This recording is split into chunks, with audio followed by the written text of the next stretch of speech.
वाहिगुरू जी का खालसा वाहिगुरू जी की फतेह। मैं अमरवीर सिंह अज के प्रोग्राम आप सब का स्वागत करदा। व्यूअर्स, अज के इस प्रोग्राम में असी इंटरनैशनल योगा डे बारे चर्चा करांगे। अज 21 जून नूं योगा दिवस नरेंद्र मोदी सरकार वालों बड़े जोर शोर नाल मनाया गया, जिथे भारत विचलियां घट गिणतियां वालों इसनूं इस तरह देखा गया जिवें जबरी हिंदू धर्म उन्हां उपर थोपिया जा रहा होवे। पर दूजे पासे नरेंद्र मोदी ने योगा नूं महज एक कसरत के तौर पर लैण की गल कही है। योगा नूं इन्ने वड्डे पद्धर ते क्यों उभारिया जा रहा है अते योगा का हिंदू धर्म नाल की संबंध है, अज असी इस बारे चर्चा करांगे। साडे अज दे मेहमान ने टोरंटो तो मीडिया परसनैलिटी हरप्रीत सिंह जी। हाँ जी हरप्रीत सिंह जी, वाहिगुरू जी का खालसा वाहिगुरू जी की फतेह। हाँ जी अमरवीर सिंह जी, बहुत बहुत धन्यवाद समूह साडे श्रोते और दर्शकों नूं सारिआं नूं वाहिगुरू जी का खालसा वाहिगुरू जी की फतेह। हरप्रीत सिंह जी, सब तो पहला मैं तुहाडे निजी विचार जानना चाहूँगा इंटरनैशनल योगा डे बारे। हाँ जी वीर जी, जिहड़ा ईवन जो ये इंटरनैशनल योगा डे बनिया 2 साल पहला यूनाइटेड नेशन की जिहड़ी जनरल असैंबली थी उहदे विच नरेंद्र मोदी दे वल्लों यह प्रपोजल लिआंदा गया जी। पर उस तो पहला भी यह क्या सुनिया जाता रहा भी नेपाल दे विच यह बहुत देर पहला तो जिहड़ी कवायद शुरू हो गई थी, क्योंकि नेपाल दे विच एक परंपरा उन्हां दी एक हैरीटेज है, उन्हां दा विरसा विरासत जिहदे विच ਉਹ योगा ਦੇ ਆਸਨ ਕਰਦੇ ਨੇ ਜਾਂ योगा ਨੂੰ ਜਿਹੜਾ ਹੈਗਾ ਆ ਉਹ ਪ੍ਰਾਇੋਰਟੀ ਦਿੰਦੇ ਨੇ। तो ਉਹ ਵੀ ਕਿਹਾ ਜਾਂਦਾ ਕਿ ਬਹੁਤ ਸਾਲ 2-3 ਦਹਾਕੇ 4 ਦਹਾਕੇ ਪਹਿਲਾਂ ਜਿਹੜਾ ਉਹਨਾਂ ਨੇ ਇਹ ਗੱਲ ਸ਼ੁਰੂ ਕਰ ਲਈ ਸੀ, ਪਰ ਕਿਉਂਕਿ ਨਰਿੰਦਰ ਮੋਦੀ ਨੇ ਜਿਹੜਾ ਯੂਨਾਈਟਿਡ ਨੇਸ਼ਨ ਦਾ ਜਨਰਲ ਅਸੈਂਬਲੀ ਜਿਹੜਾ ਜਨਰਲ ਇਜਲਾਸ ਜਿਹਨੂੰ ਕਹਿੰਦੇ ਆ ਉਹਦੇ ਵਿੱਚ ਇਹ ਪ੍ਰਪੋਜ਼ਲ 2014 ਦੇ ਵਿੱਚ ਲਿਆਂਦਾ ਸੀ ਤੇ ਉਸ ਤੋਂ ਬਾਅਦ 15 ਦੇ ਵਿੱਚ 21 ਜੂਨ ਵਾਲੇ ਦਿਨ ਜਿਹੜਾ ਇਹਨੂੰ इंटरनेशनल योगा दिवस के वजों मनाया जाना शुरू किया गया जी।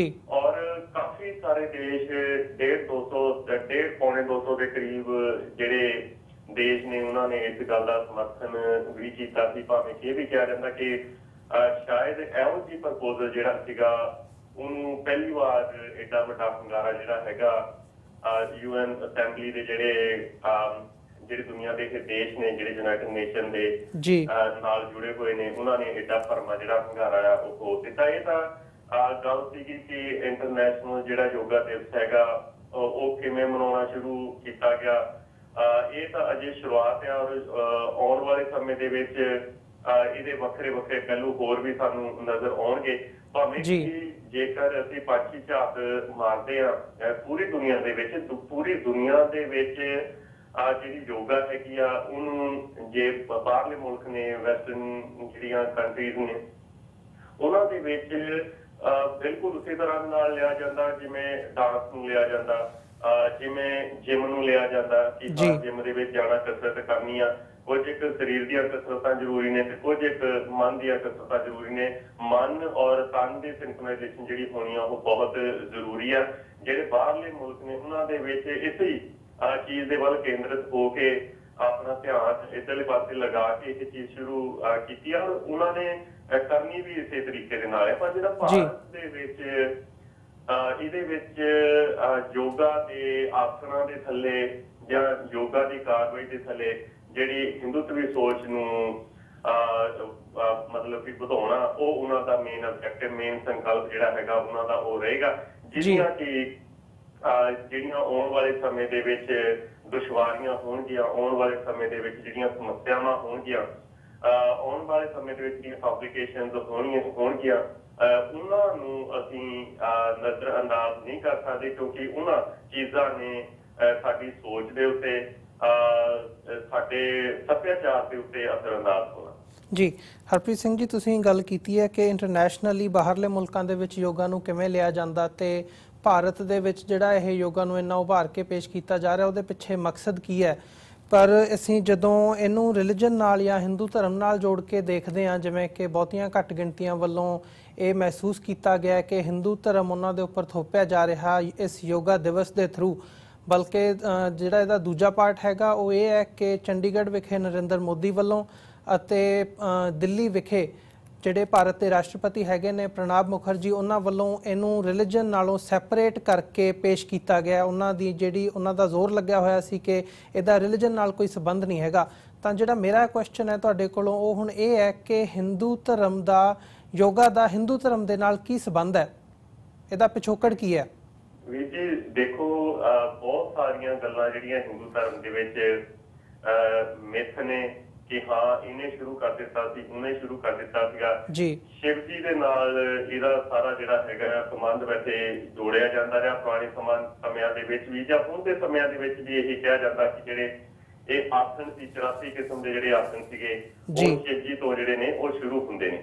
ਉਹਨਾਂ ਦੇ ਵਿੱਚ ਕੁਝ ਇੱਕ ਆਸਣ ਜਿਹੜੇ ਇਹਨਾਂ ਦੇ ਇਹ ਕਹਿੰਦੇ ਨੇ ਕਿ ਕਲਾਸਿਕ ਆਸਣ ਹੈਗੇ ਨੇ। ਉਹਨਾਂ ਦੇ ਵਿੱਚ ਚਾਰ, ਕੋਈ ਕਿਤੇ ਚਾਰ ਹੁੰਦੇ, ਕਿਤੇ ਕੋਈ ਵੀ ਨਹੀਂ ਆਸਣ ਦੱਸਦੇ ਹੈਗੇ ਵੀ ਕੋਈ ਉਹਨਾਂ ਦਾ ਆਸਣ ਹੈਗਾ। ਕੁਝ ਇੱਕ ਕਿਤਾਬਾਂ ਦੇ ਵਿੱਚ ਚਾਰ ਆਸਣਾਂ ਦੀ ਗੱਲ ਕੀਤੀ ਜਾਂਦੀ ਹੈ। ਸੋ ਉਹਨਾਂ ਦੇ ਵਿੱਚ ਜਿਵੇਂ ਸਿੰਘ ਆਸਣ ਜਾਂ ਭਦਰ ਆਸਣ ਜਾਂ ਉਹਨਾਂ ਦੇ ਪਦਮ ਆਸਣ ਔਰ ਸਿੱਧ ਆਸਣ, ਜਿਹੜੀ ਇਹ ਤਿੰਨ ਚਾਰ ਜੇ ਤੁਸੀਂ ਇਹਨਾਂ ਦੇ ਆਸਣ ਦੇਖੋ ਤੇ ਆਲਮੋਸਟ ਇੱਕੋ ਜਿਹੇ ਨੇ। ਇਹ ਜਿਹੜੇ ਚਾਰ ਦੇ ਚਾਰ ਆਸਣ ਨੇ ਵੀ ਉਹ ਲੱਤਾਂ ਨੂੰ ਤੁਸੀਂ ਆਪਣੇ ਬਿਲਕੁਲ ਇੱਕ ਪੱਟਾਂ ਦੇ ਉੱਤੇ ਉਹ ਰੱਖ ਕੇ ਹੱਥ ਜਿਹੜੇ ਨੇ ਉਹ ਗੋਡਿਆਂ ਦੇ ਉੱਤੇ ਰੱਖਣੇ ਨੇ। ਇਸ ਤਰੀਕੇ ਦੇ ਇਹ ਆਸਣ ਨੇ ਤੇ ਆਪਣਾ ਸਾਹ ਕੰਟਰੋਲ ਜਿਹੜਾ ਉਹ ਕਰਨਾ ਜੀ।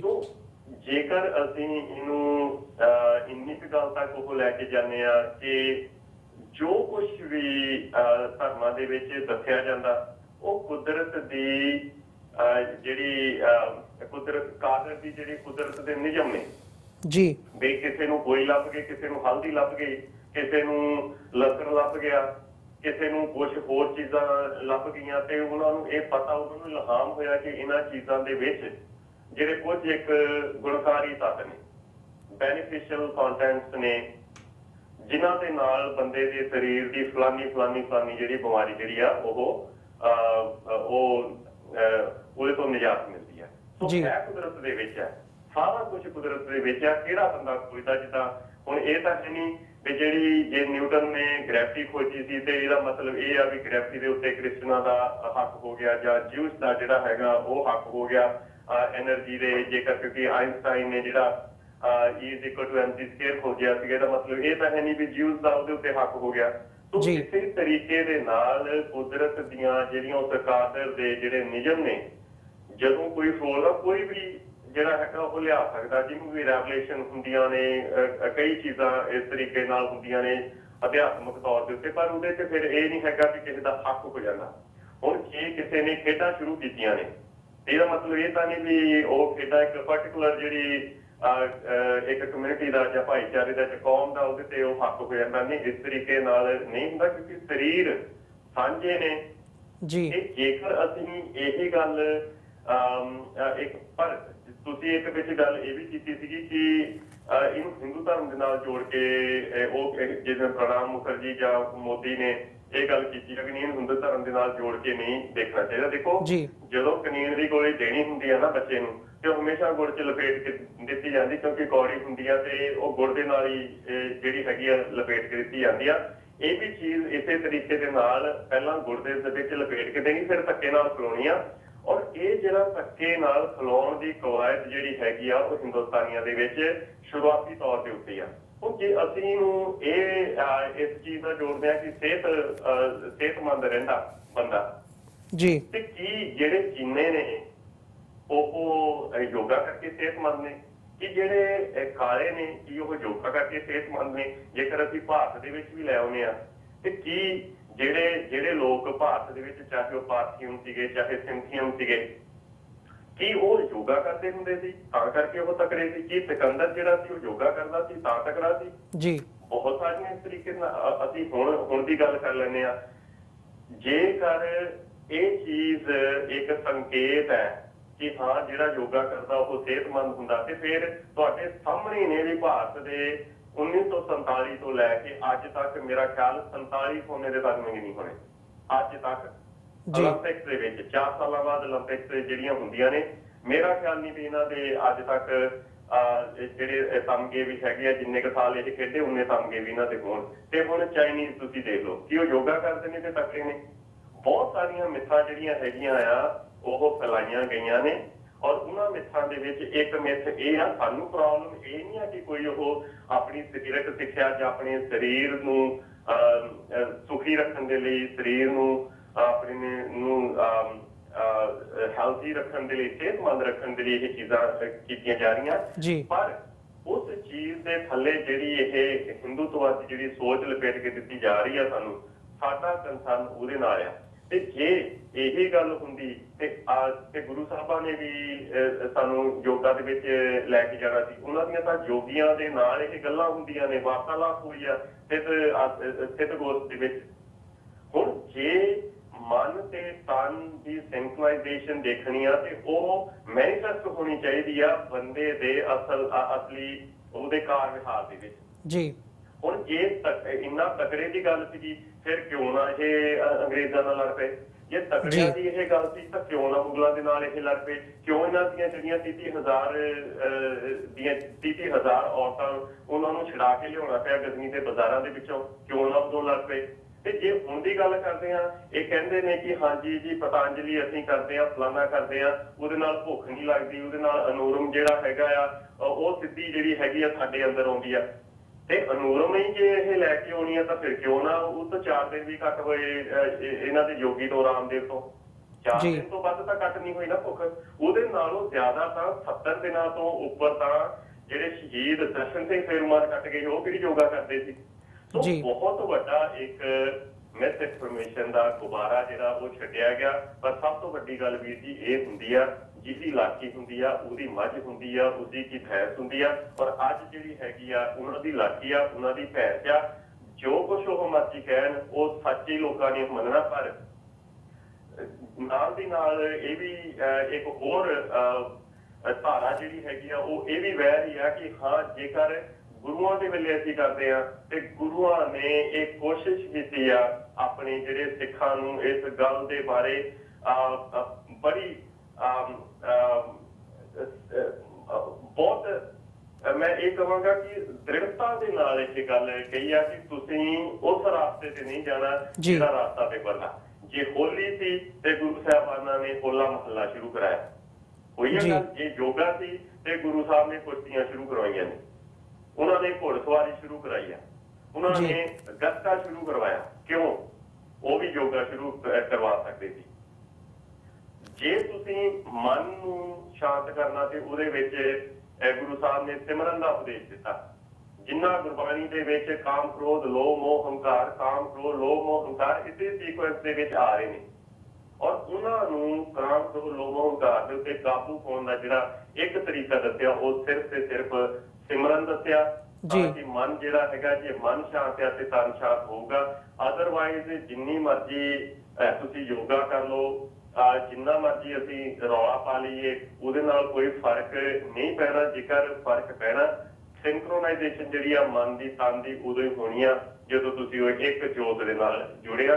ਅਦਰਵਾਈਜ਼ ਜੋ ਤਰੀਕੇ ਇਹ ਚੱਲ ਰਹੇ ਨੇ ਇੰਟਰਨੈਸ਼ਨਲੀ ਜਾਂ ਉਸ ਰਾਸ਼ਟਰੀ ਪੱਧਰ ਦੇ ਉੱਤੇ, ਉਹ ਇਹੀ ਆ ਕਿ ਜਿੰਨੀਆਂ ਵੀ ਘੱਟ ਗਿਣਤੀ ਕੌਮਾਂ ਨੇ ਭਾਰਤ ਦੇ ਵਿੱਚ, ਉਹਨਾਂ ਦੇ ਵਿੱਚ ਯੂਨਿਟੀ ਦੀ ਗੱਲ ਨਹੀਂ ਉਹ ਕਰਨੀ ਚਾਹੁੰਦੇ, ਉਹਨਾਂ ਦੇ ਵਿੱਚ ਯੂਨੀਫਾਰਮਿਟੀ ਲਿਆਉਣੀ ਚਾਹੁੰਦੇ ਆ। ਜਾਣੀ ਕਿ ਇੱਕ ਜੇ ਕਿਆਰੀ ਲੱਗੀ ਆ ਤੇ ਉਹ ਪੂਰੇ ਦੇ ਪੂਰੇ ਗੁਲਾਬ ਦੇ ਫੁੱਲਾਂ ਦੀ ਹੋਵੇ, ਚਾਹੇ ਗੇਂਦੇ ਦੇ ਫੁੱਲਾਂ ਦੀ ਹੋਵੇ, ਚਾਹੇ ਉਹ ਕਣਕ ਦੀ ਹੋਵੇ। ਜਾਣੀ ਕਿ ਉਹਦੇ ਵਿੱਚ ਕੋਈ ਹੋਰ ਪੌਦਾ ਜਿਹੜਾ ਹੈਗਾ ਆ ਉਹ ਨਹੀਂ ਹੋਣਾ ਚਾਹੀਦਾ। ਇਹ ਹੁੰਦੀ ਆ ਯੂਨੀਫਾਰਮਿਟੀ ਦੀ ਗੱਲ, ਇੱਕ ਸਾਰਤਾ ਦੀ ਗੱਲ। ਇੱਕ ਸਾਰਤਾ ਦੀ ਉਹ ਗੱਲ ਕਰ ਰਹੇ ਨੇ, ਇੱਕ ਸੁਰਤਾ ਦੀ, ਜਾਣੀ ਕਿ ਯੂਨਿਟੀ ਦੀ ਗੱਲ ਜਿਹੜੀ ਹੈਗੀ ਆ ਉਹ ਨਹੀਂ ਕਰਦੇ। ਔਰ ਇਹੀ ਚੀਜ਼ ਆ ਜਿਹੜਾ ਸਾਡੇ ਲਈ ਅੱਜ ਉਸ ਗੁਲਾਮ ਖੱਤੇ ਦੇ ਵਿੱਚ ਰਹਿ ਰਹੀ ਸਿੱਖ ਕੌਮ ਦੇ ਲਈ ਚਿੰਤਾ ਦਾ ਵਿਸ਼ਾ ਜਿਹੜੀ ਆ ਬਣੀ ਹੋਈ ਹੈ। ਜੀ ਹਰਪ੍ਰੀਤ ਸਿੰਘ ਜੀ, ਤੁਸੀਂ ਜ਼ਿਕਰ ਕੀਤਾ ਹੈ ਕਿ ਤੁਹਾਡਾ ਜਿਹੜਾ ਕੰਸਰਨ ਹੈ ਉਹ ਐਕਸਰਸਾਈਜ਼ ਤੋਂ ਨਹੀਂ ਹੈਗਾ, ਉਹ ਇਸ ਗੱਲ ਤੋਂ ਹੈ ਕਿ ਇਸ ਦੇ ਅੰਦਰ ਲਪੇਟ ਕੇ ਇਹਨੂੰ ਹਿੰਦੂਤਵਾ ਆਈਡੀਓਲੋਜੀ ਨੂੰ ਪ੍ਰਮੋਟ ਕੀਤਾ ਜਾ ਰਿਹਾ ਹੈ। ਤੁਸੀਂ ਇਸ ਗੱਲ ਨੂੰ ਥੋੜਾ ਜਿਹਾ ਐਲੈਬੋਰੇਟ ਕਰ ਸਕਦੇ ਹੋ ਕਿ ਇਹ ਅੱਜ ਦਾ ਜਿਹੜਾ ਭਾਰਤ ਦਾ ਸਿਸਟਮ ਹੈ ਇਹਨੂੰ ਐਡਮਿਨਿਸਟ੍ਰੇਸ਼ਨ ਦੇ ਵਿੱਚੋਂ ਕਿਵੇਂ ਇਹਨੂੰ ਇੰਪਲੀਮੈਂਟ ਕੀਤਾ ਜਾ ਰਿਹਾ ਹੈ? ਵੀ ਜੀ ਮੈਂ ਨਾ ਇੱਕ ਤੁਹਾਡੇ ਅੱਗੇ ਛੋਟੀ ਜਿਹੀ ਐਗਜ਼ਾਮਪਲ ਰੱਖਦਾ ਕਿ nuclear power corporation of India limited ਹੈਗੀ ਆ, ਉਹ ਗੁਜਰਾਤ ਦੇ ਵਿੱਚ ਆ ਜੀ। ਉਹਦਾ ਡਿਸਟ੍ਰਿਕਟ ਤਾਪੀ ਆ, ਔਰ ਜਿਹੜੀ ਜਗ੍ਹਾ ਦੇ ਉੱਤੇ ਉਹ ਬਣੀਆਂ ਅਨੁਮਾਲਾ ਆ ਹੁਣ ਅਨੁਮਾਲਾ ਦੇ ਵਿੱਚ nuclear power corporation of India ਇਹ ਸਰਕਾਰੀ ਇੱਕ ਸੰਸਥਾ, ਉਹਦੇ ਵਿੱਚ ਜੇ ਉਹ ਜੂਸ ਦਿੰਦੇ ਨੇ, ਜੇ ਉਹ ਮਤਲਬ ਕਿ ਲਾਲਚ ਨੇ ਇਹ ਛੋਟੇ ਛੋਟੇ ਬੱਚਿਆਂ ਨੂੰ ਸਕੂਲਾਂ ਦੇ ਵਿੱਚ ਜਾ ਕੇ ਜਿਹੜੀ ਹੈਗੀ ਆ ਇਹ ਯੋਗਾ ਸਿਖਾਉਣ ਦੀ ਜਾਂ ਯੋਗਾ ਦੇ ਨਾਲ ਜੋੜਨ ਦੀ ਜਿਹੜੀ ਇਹ ਅਗਵਾਈ ਸ਼ੁਰੂ ਕੀਤੀ ਗਈ। ਕਿਉਂ ਜੀ? ਫਿਰ ਜਿੰਨੇ ਵੀ ਇਹ ਠੀਕ ਹੈ ਕਿ ਤੁਸੀਂ ਯੋਗਾ ਇਹ ਕਹਿੰਦੇ ਹੋ ਕਿ ਹਾਂ ਤੁਹਾਡੇ ਧਰਮ ਦਾ ਹਿੱਸਾ ਹੈ, ਤੇ ਉਹਨੂੰ ਸਰਕਾਰੀ ਤੌਰ ਦੇ ਉੱਤੇ ਕਿਉਂ?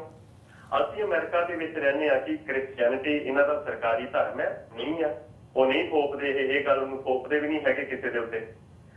ਉੱਥੇ ਦੀ ਪ੍ਰੋਬਲਮ ਹੀ ਇਹ ਸਮੱਸਿਆ ਹੀ ਇਹ ਆ ਕਿ ਉੱਥੇ ਹੌਲੀ ਹੌਲੀ ਇਹ ਚੀਜ਼ਾਂ ਥੋਪੀਆਂ ਜਾ ਰਹੀਆਂ ਨੇ। ਜਿਵੇਂ ਜੀ ਭਾਰਤ ਇੱਕ ਮੁਲਕ ਆ, ਲਗਭਗ 380 ਦੇ ਕਰੀਬ ਜਿਹੜੀਆਂ ਬੋਲੀਆਂ ਜਾਂਦੀਆਂ, ਔਰ ਇੱਕ ਮੈਂ ਤੁਹਾਨੂੰ ਐਗਜ਼ਾਮਪਲ ਦਵਾਂਗਾ ਅੰਡੇਮਾਨ ਨਿਕੋਬਾਰ ਦੀ ਇੱਕ ਬੋਲੀ ਜਿਹੜੀ 2009 ਦੇ ਵਿੱਚ ਇਸ ਦੁਨੀਆ ਤੋਂ ਉੱਠੀ ਆ।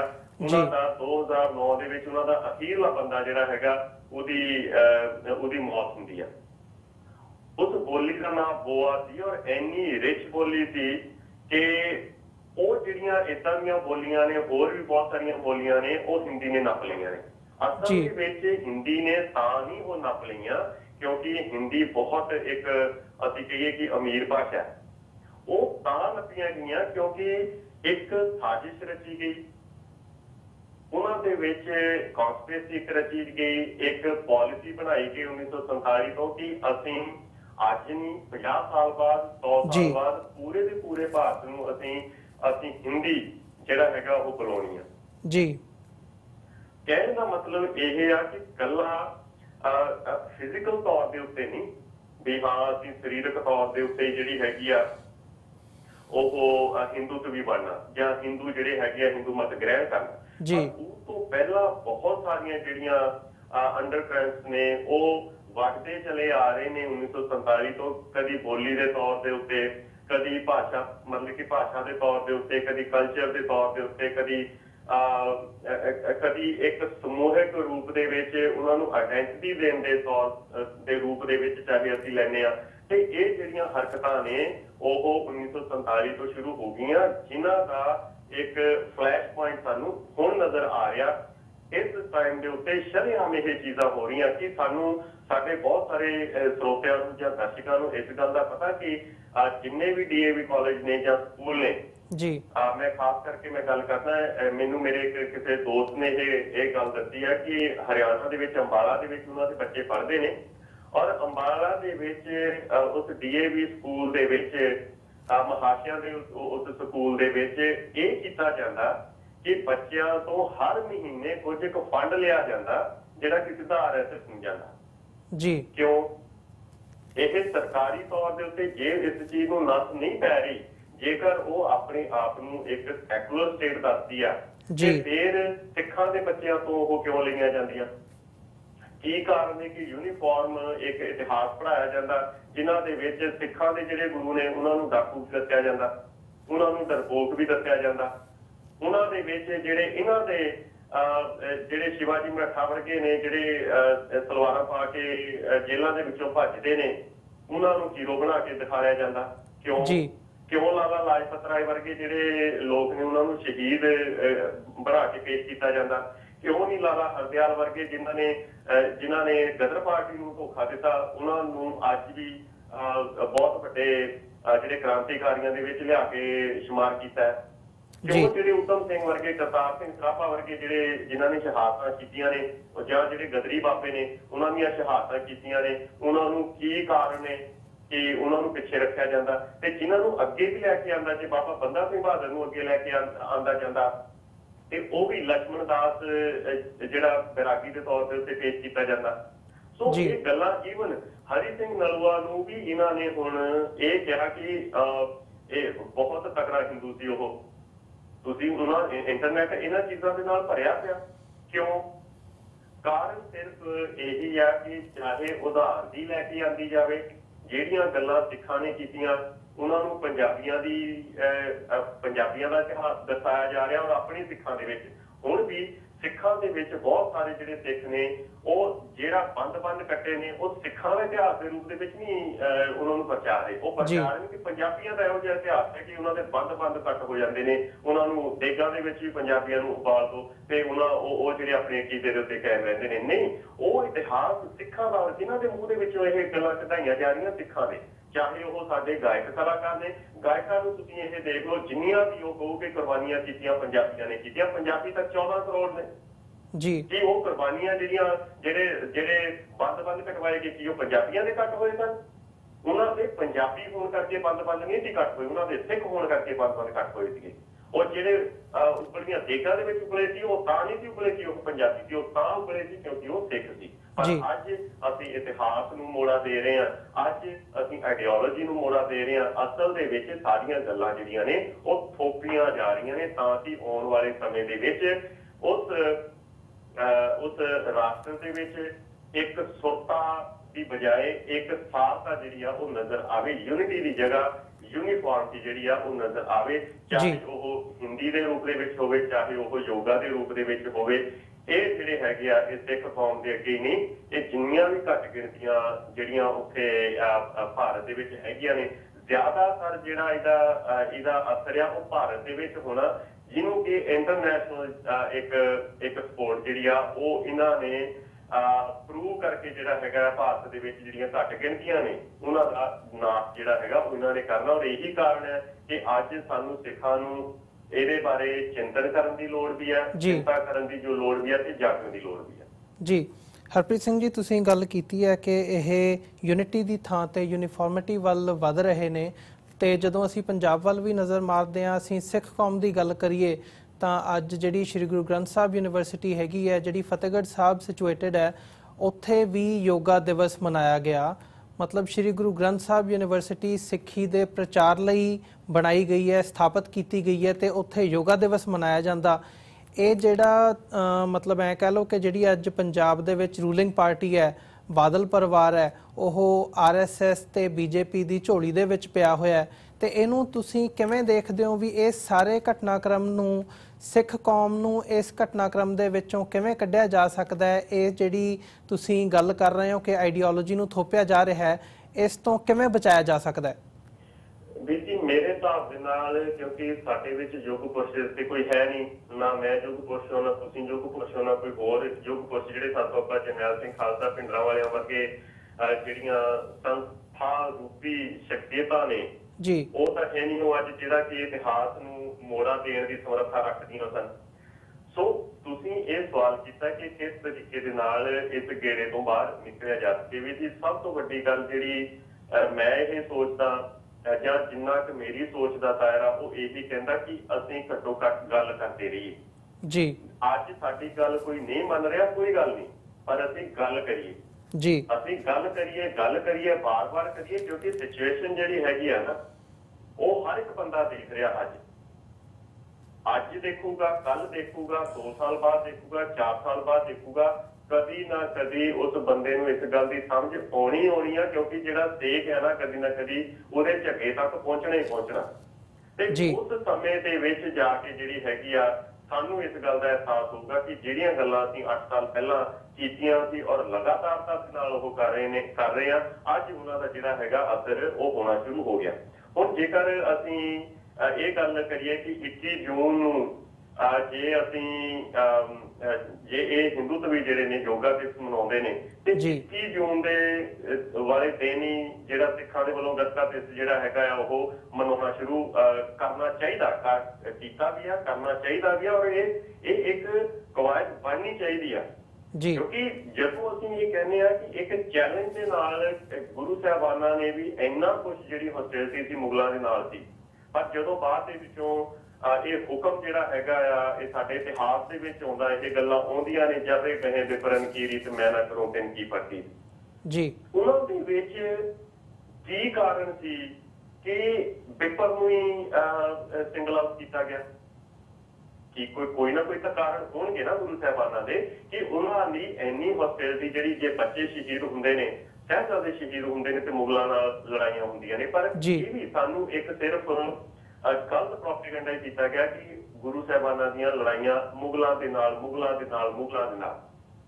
ਦੇਖੋ ਗੁਰੂ ਸਾਹਿਬ ਦੀ ਜਿਹੜੀ ਲੜਾਈ, ਪਹਿਲੀ ਲੜਾਈ ਹੁੰਦੀ ਆ ਭੰਗਾਣੀ ਦਾ ਜਿਹੜਾ ਯੁੱਧ ਹੁੰਦਾ ਆ, ਉਹ ਮੁਗਲਾਂ ਦੇ ਨਾਲ ਨਹੀਂ ਹੁੰਦਾ ਜੀ। 14 ਲੜਾਈਆਂ ਦੇ ਵਿੱਚੋਂ ਸਿਰਫ 3 ਲੜਾਈਆਂ ਜਿਹੜੀਆਂ ਉਹ ਮੁਗਲਾਂ ਦੇ ਨਾਲ ਹੁੰਦੀਆਂ, 3 ਜੰਗ ਨੇ ਤੇ 3 ਯੁੱਧ ਨੇ ਜਿਹੜੇ ਉਹ ਮੁਗਲਾਂ ਦੇ ਨਾਲ ਹੁੰਦੇ ਆ। ਬਾਕੀ ਕਿਹਨਾਂ ਦੇ ਨਾਲ ਹੁੰਦੇ ਨੇ? ਉਹ ਹਿੰਦੂਆਂ ਦੇ ਨਾਲ ਹੁੰਦੇ ਨੇ। ਉਹ ਗੱਲ ਕਿਉਂ ਨਹੀਂ ਪ੍ਰਚਾਰੀ ਜਾਂਦੀ? ਇਹ ਗੱਲ ਕਿਉਂ ਪ੍ਰਚਾਰੀ ਜਾਂਦੀ ਆ ਕਿ ਮੁਗਲਾਂ ਨੇ ਆਹ ਕੀਤਾ, ਮੁਗਲਾਂ ਨੇ ਆਹ ਕੀਤਾ? ਉਹ ਸਿਰਫ ਤਾਂ ਕਿ ਇੱਕ ਪਾਰਟੀ ਜਿਹੜੇ ਸਿੱਖ ਨੇ ਉਹ ਮੁਸਲਮਾਨਾਂ ਦੇ ਅਗੇਂਸਟ ਖੜੇ ਹੋ ਸਕਣ, ਕਿਉਂਕਿ ਇਹਨਾਂ ਦੇ ਵਿੱਚ ਆਪਣੇ ਵਿੱਚ ਖੜਨ ਦੀ ਉਹ ਜਿਹੀ ਸਮਰੱਥਾ ਨਹੀਂ ਹੈਗੀ। ਸ਼ੁਰੂ ਤੋਂ ਲੈ ਕੇ ਐਂਡ ਤੱਕ ਜਿਹੜਾ ਇਹਨਾਂ ਨੇ ਰਾਜ ਕਰਨ ਦੀ ਕੋਸ਼ਿਸ਼ ਕੀਤੀ ਹੈ। ਮੈਂ ਇੱਕ ਚੀਜ਼ ਪੜ੍ਹਦਾ ਸੀ ਕਿ ਰੀਜੀਸਾਈਡ ਹੁੰਦਾ ਕਿ ਰਾਜੇ ਦਾ ਕਤਲ ਕਰਨਾ, ਔਰ ਇਹ ਬੜੀ ਮੈਨੂੰ ਇੱਕ ਵਿਲੱਖਣ ਜੀ ਇਹ ਮੈਨੂੰ ਕਿਤੇ ਪੜ੍ਹਨ ਨੂੰ ਮਿਲਿਆ ਕਿ ਰੀਜੀਸਾਈਡ ਜਿਹੜਾ ਹੈਗਾ ਆ, ਇਹ ਜੇ ਕੋਇਨ ਕਰਨਾ ਹੋਵੇ ਤੁਸੀਂ ਤੇ ਉਹ ਜਿਹੜੇ ਹਿੰਦੂ ਰਾਜੇ ਸਨ ਉਹਨਾਂ ਦੇ ਵਿੱਚ ਬਹੁਤ ਜ਼ਿਆਦਾ ਸੀ ਵੀ ਰਾਜ ਹਥਿਆਉਣ ਦੇ ਲਈ ਸਿਰਫ ਰਾਜੇ ਦਾ ਕਤਲ ਕਰਨਾ ਜੀ। ਤੋ ਇਹ ਜਿਹੜੀਆਂ ਚੀਜ਼ਾਂ ਨੇ ਜਿੰਨੀਆਂ ਵੀ, ਕਿਉਂਕਿ ਲੜਨ ਦੇ ਲਈ ਕੋਈ ਵੀ ਜਿਹੜੀ ਕੌਮ ਆ ਉਹਦਾ ਇਤਿਹਾਸ ਜਿਹੜਾ ਹੈਗਾ ਆ ਉਹ ਸਟੈਂਡ ਕਰਕੇ ਜਿਹੜਾ ਬਣਦਾ ਹੁੰਦਾ। ਕਦੀ ਵੀ ਜਿਹੜੇ ਲਿਸਟ ਹੁੰਦੇ ਆ, ਜਿਹੜੇ ਉਹ ਕਹਿੰਦੇ ਨੇ ਕਿ ਜਿਹੜੇ ਸ਼ਾਹ ਸਵਾਰ ਦੇ ਉੱਤੇ ਹੁੰਦੇ ਆ ਉਹ ਵੀ ਡਿੱਗਦੇ ਹੁੰਦੇ, ਜਿਹੜੇ ਕੋਣੀਆਂ ਦੇ ਘਰ ਚੱਲਦੇ ਆ ਉਹਨਾਂ ਨੇ ਡਿੱਗਣਾ ਹੀ ਕੀ ਹੁੰਦਾ ਜੀ। ਸੋ ਇਹਨਾਂ ਦੇ ਜਿੰਨਾ ਵੀ ਇਤਿਹਾਸ ਅਸੀਂ ਦੇਖਦੇ ਹਾਂ, ਅੱਜ ਅਸੀਂ ਕਹਿ ਤਾਂ ਜ਼ਰੂਰ ਦਿੰਦੇ ਹਾਂ ਕਿ ਡਿਵਾਈਡ ਐਂਡ ਰੂਲ ਜਿਹੜਾ ਹੈਗਾ ਉਹ ਗੋਰਿਆਂ ਨੇ ਸ਼ੁਰੂ ਕੀਤਾ ਸੀ। ਨਹੀਂ, ਜੇਕਰ ਅਸੀਂ ਇਤਿਹਾਸ ਦੇਖਦੇ ਹਾਂ ਤੇ ਜਿਹੜਾ ਭਵਿੱਖਣ ਹੈਗਾ, ਜੇ ਰਾਵਣ ਨੂੰ ਮਾਰਿਆ ਤੇ ਭਵਿੱਖਣ ਨੂੰ ਆਪਣੇ ਵੱਲ ਕਰਕੇ ਤੋੜ ਕੇ ਮਾਰਿਆ। ਬਾਲੀ ਤੇ ਤਕਰੀਰ ਦੀ ਲੜਾਈ ਜਿਹੜੀ ਹੈਗੀ ਆ ਉਹ ਕਰਵਾਈ ਆ, ਤੇ ਤਾਂ ਜਿਹੜਾ ਹੈਗਾ ਇੱਕ ਦੂਸਰੇ ਨਾਲ ਤੋੜ ਕੇ ਕਰਵਾਈ ਗਈ ਆ। ਕੌਰਵ ਪਾਂਡਵ ਜਿੰਨੇ ਵੀ ਤੁਸੀਂ ਉਹ ਦੇਖ ਲਓ, ਉਹ ਸਾਰਾ ਕੁਝ everything is fair in love and war. ਇਹ ਵੀ ਇਹ ਕਿਹਾ ਜਾਂਦਾ ਕਿ ਜਿਹੜੀ ਇਹ ਵੈਸਟ ਦਾ ਇਹ ਨਾਰਾ, ਪਰ ਇਹ ਨਾਰਾ ਜਿਹੜਾ ਹੈਗਾ ਕਿ ਤੁਸੀਂ ਮਹਾਭਾਰਤ ਪੜ੍ਹਦੇ ਆ ਤੇ ਇਹ ਨਾਰਾ ਬਾਰ-ਬਾਰ ਉਹਨਾਂ ਦੇ ਵਿੱਚ ਪ੍ਰਤੱਖ ਰੂਪ ਦੇ ਵਿੱਚ ਤੁਹਾਨੂੰ ਇਹ ਦੇਖਦਾ ਕਿ ਕਿਸ ਤਰੀਕੇ ਨਾਲ ਭੀਸ਼ਮ ਪਿਤਾਮਾ ਨੂੰ ਜਿਹੜਾ ਤੀਰਾਂ ਦੀ ਤੇਜ ਤੇ ਸਵਾਇਆ ਗਿਆ ਸੀ, ਉਹ ਇੱਕ ਖੁਸਰੇ ਦੇ ਪਿੱਛੋਂ ਉਹਨੂੰ ਅੱਗੇ ਕਰਕੇ ਉਹ ਚਲਾਇਆ ਗਿਆ ਸੀਗਾ, ਉਸ ਤਰੀਕੇ ਨਾਲ ਮਾਰਿਆ ਗਿਆ ਸੀ। ਕਿਉਂਕਿ ਜੰਗ ਦੇ ਵਿੱਚ ਉਹ ਕਹਿ ਰਹੇ ਨੇ ਕਿ ਹਰ ਇੱਕ ਚੀਜ਼ ਜਿਹੜੀ ਹੈਗੀ ਹੈ ਜਾਇਜ਼ ਆ। ਸੋ ਇਹ ਕਾਰਨ ਸੀਗੇ ਜਿਹੜੇ ਮਾਨਸਿਕ ਤੌਰ ਦੇ ਉੱਤੇ ਇੱਕ ਸਰੀਰ ਨੂੰ ਜਿਹੜਾ ਹੈਗਾ ਕਮਜ਼ੋਰ ਕਰਦੇ ਨੇ। ਸਰੀਰ ਕਮਜ਼ੋਰ ਤਾਂ ਹੁੰਦਾ ਕਿਉਂਕਿ ਮਨ ਕਮਜ਼ੋਰ ਹੁੰਦਾ, ਔਰ ਫਿਰ ਇਹ ਸਾਈਕਲ ਬਣਦਾ ਜਿਹਦਾ ਸਰੀਰ ਕਮਜ਼ੋਰ ਹੈ ਉਹਦਾ ਕਹਿੰਦੇ ਮਨ ਵੀ ਕਮਜ਼ੋਰ ਹੈ। ਪਰ ਮੈਨੂੰ ਇਹ ਲੱਗਦਾ ਹੁੰਦਾ ਕਿ ਇੱਕ ਸਾਈਕਲ ਦੇ ਰੂਪ ਦੇ ਵਿੱਚ ਇਹ ਚੱਲਦਾ ਕਿ ਮੁਰਗੀ ਪਹਿਲਾਂ ਕਿ ਆਂਡਾ ਪਹਿਲਾਂ। ਜੇਕਰ ਤੁਹਾਡਾ ਮਨ ਕਮਜ਼ੋਰ ਆ ਤੇ ਸਰੀਰ ਕਮਜ਼ੋਰ ਹੋਣਾ ਸ਼ੁਰੂ ਹੁੰਦਾ, ਸਰੀਰ ਕਮਜ਼ੋਰ ਹੁੰਦਾ ਤੇ ਮਨ ਜਿਹੜਾ ਹੈਗਾ ਆ ਉਹ ਕਮਜ਼ੋਰ ਹੋਣਾ ਸ਼ੁਰੂ ਹੁੰਦਾ। ਸੋ ਅੱਜ ਜਿਹੜੀਆਂ ਗੱਲਾਂ ਤੋਂ ਸਾਨੂੰ ਰੋਕਿਆ ਗਿਆ ਸੀ, ਮੈਨੂੰ ਇਹ ਲੱਗਦਾ ਕਿ ਸਿੱਖਾਂ ਨੂੰ ਉਹਨਾਂ ਗੱਲਾਂ ਦੇ ਉੱਤੇ ਪਹਿਰਾ ਦੇਣਾ ਚਾਹੀਦਾ। ਜੇਕਰ ਸਿਰਫ ਸਰੀਰਕ ਤੌਰ ਦੇ ਉੱਤੇ ਤੁਸੀਂ ਤੰਦਰੁਸਤ ਰਹਿਣਾ, ਬਹੁਤ ਸਾਰੀਆਂ ਐਕਸਰਸਾਈਜ਼ਾਂ ਨੇ। ਗੱਤਕਾ ਜਿਹੜਾ ਹੈਗਾ ਆ ਉਹ ਸਾਡੀ ਐਕਸਰਸਾਈਜ਼ ਆ, ਉਹਦੇ ਨਾਲ ਸਾਡੇ ਵਿੱਚ ਸੈਲਫ ਡਿਫੈਂਸ ਵੀ ਆਉਂਦੀ ਆ, ਉਹਦੇ ਵਿੱਚ ਸਾਡੀ ਜਿਹੜੀ ਹੈਗੀ ਆ ਸਿਹਤ ਆ ਉਹ ਵੀ ਬਣਦੀ ਆ। ਮਾਨਸਿਕ ਤੌਰ ਦੇ ਉੱਤੇ ਸਾਨੂੰ ਜੇ ਅਸੀਂ ਸਿੰਕਰੋਨਾਈਜ਼ ਕਰਨਾ ਆਪਣੇ ਤਨ ਦੇ ਨਾਲ, ਤੇ ਉਹ ਸਾਡੇ ਕੋਲ ਸਿਮਰਨ ਹੈ, ਸਾਡੇ ਕੋਲ ਗੁਰਬਾਣੀ ਹੈ। ਸਾਨੂੰ ਉਸ ਚੀਜ਼ ਦੇ ਪਾਸੇ ਜਾਣਾ ਚਾਹੀਦਾ, ਨਾ ਕਿ ਅਸੀਂ ਇਹ ਇਸ਼ੂ ਅੱਗੇ ਲੈ ਕੇ ਜੀ ਅੰਮ੍ਰਿਤਧਾਰੀ ਨੂੰ ਬਾਹਰ ਕੱਢ ਦਿੱਤਾ। ਮੈਨੂੰ ਤਾਂ ਇਸ ਗੱਲ ਤੇ ਵੀ ਹਰਪ੍ਰੀਤ ਸਿੰਘ ਜੀ ਤੁਹਾਡਾ ਅਸੀਂ ਕਰਨ ਗਿਆ ਸੀ ਉੱਥੇ ਜੀ। ਤੋਂ ਇਹ ਚੀਜ਼ਾਂ ਨੇ ਜਿਹੜੀਆਂ ਅੱਜ ਸਾਡੇ ਬਿਰਤਾਂਤ ਸਿਰ 'ਚ ਹੋ ਰਹੇ ਨੇ। ਸਾਨੂੰ ਬਿਰਤਾਂਤ ਬਦਲਣ ਦੀ ਲੋੜ ਹੈ ਜੀ। ਜਦੋਂ ਬਿਰਤਾਂਤ ਬਦਲ ਹੋਏ ਤੇ ਸਾਡੇ ਐਕਸ਼ਨ ਜਿਹੜੇ ਨੇ ਉਹ ਆਪ ਹੀ ਬਦਲ ਹੋਣਗੇ, ਔਰ ਉਹਨਾਂ ਐਕਸ਼ਨਾਂ ਦੇ ਬਦਲ ਹੋਣ ਦੀ ਬਦੌਲਤ ਜਿਹੜਾ ਹੈਗਾ ਆ ਅਸੀਂ ਇਤਿਹਾਸ ਨੂੰ ਮੋੜਾ ਦੇ ਸਕਦੇ ਹਾਂ ਜੀ। ਹਰਪ੍ਰੀਤ ਸਿੰਘ ਜੀ, ਤੁਸੀਂ ਆਪਣਾ ਸਮਾਂ ਦਿੱਤਾ ਤੇ ਸਾਡੇ ਦਰਸ਼ਕਾਂ ਨਾਲ ਆਪਣੇ ਵਿਚਾਰ ਸਾਂਝੇ ਕੀਤੇ, ਇਸ ਨਾਲ ਤੁਹਾਡਾ ਬਹੁਤ-ਬਹੁਤ ਧੰਨਵਾਦ। ਤੇ ਸਾਡਾ ਸਮਾਂ ਸਮਾਪਤੀ ਵੱਲ ਜਾ ਰਿਹਾ, ਤੁਹਾਡੇ ਕੋਲੋਂ ਇਜਾਜ਼ਤ ਲੈਂਦੇ ਹਾਂ ਜੀ। ਵਾਹਿਗੁਰੂ ਜੀ ਕਾ ਖਾਲਸਾ, ਵਾਹਿਗੁਰੂ ਜੀ ਕੀ ਫਤਿਹ ਜੀ। ਬਹੁਤ-ਬਹੁਤ ਧੰਨਵਾਦ ਜੀ। ਵਾਹਿਗੁਰੂ ਜੀ ਕਾ ਖਾਲਸਾ, ਵਾਹਿਗੁਰੂ ਜੀ ਕੀ ਫਤਿਹ। ਵਿਊਅਰਸ, ਜਿਵੇਂ ਕਿ ਹਰਪ੍ਰੀਤ ਸਿੰਘ ਜੀ ਨੇ ਟੋਰਾਂਟੋ ਤੋਂ ਦੱਸਿਆ ਕਿ ਜਿਹੜਾ ਯੋਗਾ ਦਿਵਸ ਮਨਾਇਆ ਜਾ ਰਿਹਾ, ਜਿਹੜੀ ਇਹ ਪੂਰੀ ਆਈਡੀਓਲੋਜੀ ਹੈਗੀ ਹੈ, ਇਹ ਇੱਕ ਕੰਪਲੀਟ ਫਰਾਡ ਹੈ ਤੇ ਸਿੱਖ ਧਰਮ ਨੂੰ, ਸਿੱਖਾਂ ਨੂੰ ਇਸ ਦੇ ਪੈਰਲਲ ਆਪਣੇ ਗੱਤਕੇ ਵੱਲ ਧਿਆਨ ਦੇਣਾ ਚਾਹੀਦਾ, ਜਿਹੜਾ ਕਿ ਉਹਨਾਂ ਨੇ ਜ਼ਿਕਰ ਕੀਤਾ। 21 ਜੂਨ ਦਾ ਦਿਵਸ ਇੰਟਰਨੈਸ਼ਨਲ ਗੱਤਕਾ ਡੇ ਵਜੋਂ ਅੱਜ ਮਨਾਇਆ ਵੀ ਗਿਆ ਥਾਂ-ਥਾਂ ਦੇ ਉੱਤੇ। ਤੇ ਸਾਨੂੰ ਆਪਣੀ ਵਿਚਾਰਧਾਰਾ ਦੇ ਨਾਲ ਜੁੜ ਕੇ ਇਕਮੁੱਠ ਹੋ ਕੇ ਅੱਗੇ ਚੱਲਣ ਦੀ ਲੋੜ ਹੈ। ਇਸੇ ਦੇ ਨਾਲ ਅਸੀਂ ਅੱਜ ਦਾ ਸਮਾਂ ਸਾਡਾ ਇੱਥੇ ਸਮਾਪਤ ਹੁੰਦਾ ਹੈ। ਅੱਜ ਦੇ ਸ਼ੋਅ ਦੀ ਸਮਾਪਤੀ ਕਰਦੇ ਹਾਂ ਜੀ।